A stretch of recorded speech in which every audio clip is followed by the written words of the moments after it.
I really like the analogy of antibiotics as the fire extinguishers of medicine because it's such a clear concept. It's a tool that you use in an emergency.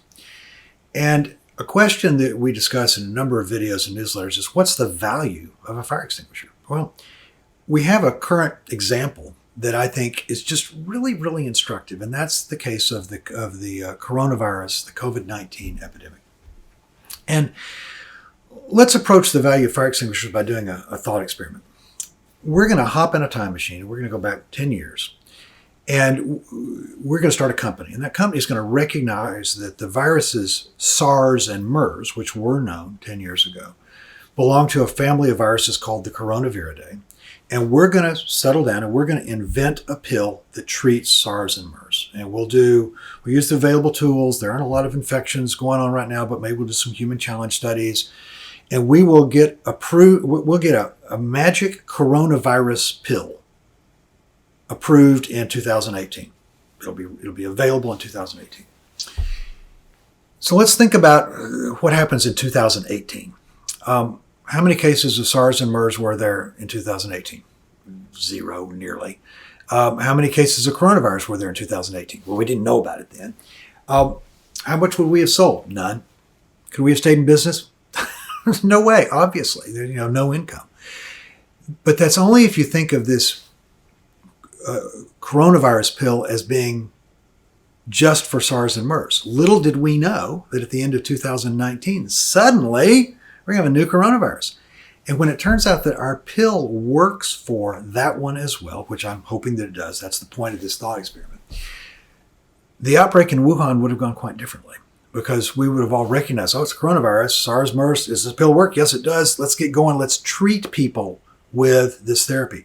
And so here we would have been using a therapy for COVID virus as a fire extinguisher that's going to put out the fire of the COVID infection, and it's not going to spread.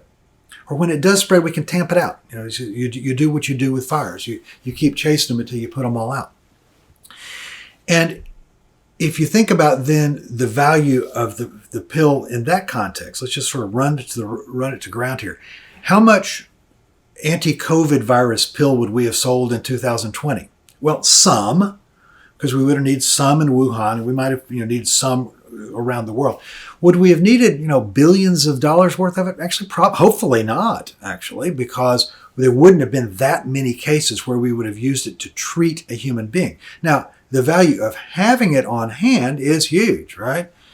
Well, outbreak begins, you want to have enough to be able to quickly treat everybody who's gotten infected so it doesn't spread, and we still need to work on developing vaccines.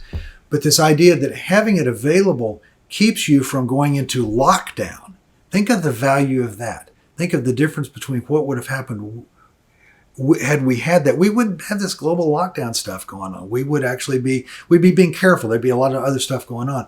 But the ability to treat would have made us all safe. And that's the point of a fire extinguisher. Fire extinguisher makes you safe to be in a building. Come to antibiotics, antibacterial antibiotics, they make it safe for you to get your hip replaced, to have your heart surgery.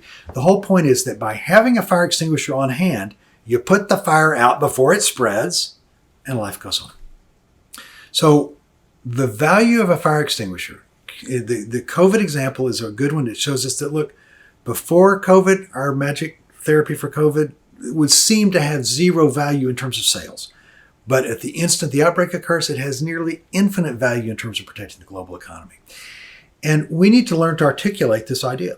And there are newsletters and videos that talk about the way that we're using point scoring systems to value different sorts of antibiotics. And I think that's just how we're going to have to work in the future. We've got to educate ourselves about the way that fire extinguishers protect us, antibiotics protect us, and we have to be willing to pay for the existence of those tools to keep our global economy and ourselves safe. I hope you enjoyed that. Like, comment, and subscribe for more. Thanks for watching.